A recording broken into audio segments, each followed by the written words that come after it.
Hey guys, Dave here. Welcome to Centurions Review, the punk rock band of war game review institutions. This is an old magazine, GameFix magazine #1 from October 1994, and it looks like it's got a lot of stuff in it about the Romans, but we're here to look at the game. But before we go to the game, I got to point out an error in this book. Right here, where it's showing the Roman legion, it's saying 8 men as a contubernum. That is true. And then it's saying 10 contubernum equal 1 century. That is true. And now it's saying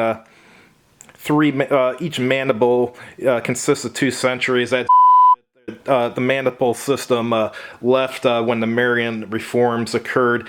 And to prove it to you, find after the Marian reforms the name of the title of a centurion who runs a mandible. There is none because the mandible system was gone.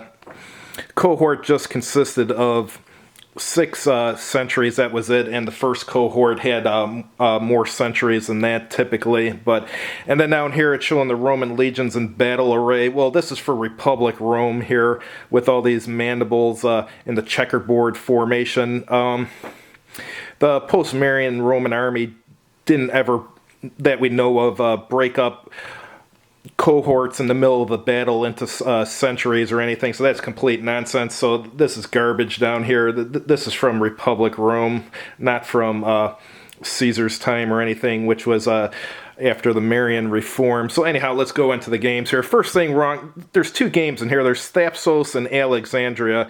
If you're going to have a magazine game, not everyone you know is going to be familiar with the ancient world and the different battles that occurred. So at the beginning of each game, you have a paragraph or 2 that explains the battle or what's going on, because not everyone's an expert in this stuff or knows about it. So anyhow, let's go into the sequence of play of Thapsos. Remove leaders, check morale, movement phase, replace leaders, opponent's missile fire phase, combat phase, and then rally phase.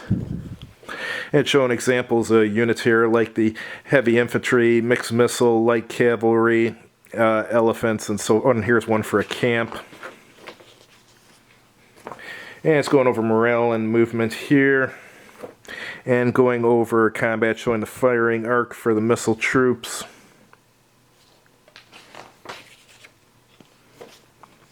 And looks like they've made the mistake of allowing stacking in an Ancients game. Bad idea in an ancient game. We'll go into that some other time. I'm not going to waste a whole video pontificating about how that's usually a bad idea. But it does have a player aid card that you can cut out. That's a good idea. It's got the sequence of play, unit abilities, combat results table, missile fire table, terrain effects table. And here's for the second game, Alexandria. That's got its own player aid card too, which is a great idea. Sequence of play, ship repair table, special abilities, terrain effects, marine attack and ballista table, and ship ramming and combat table. That sounds fun. And here's our first map. This one's for Alexandria. It looks alright for 1994. I mean, it's a 1-page map, but looks alright. And this is the Thapsos map, pretty much just open terrain here. And it shows the starting positions on it. That's a good idea always. So now we're going into the Alexandria sequence scenario, which also needs a paragraph or 2 to explain the battle to people who aren't familiar with this period. But anyhow, sequence of play, ship movement and ramming, marine movement, marine attacks, ballista attacks, and repair. And then it's going into ship movement, it's going into fortifications. It's got siege towers, that's cool, and rams, very cool.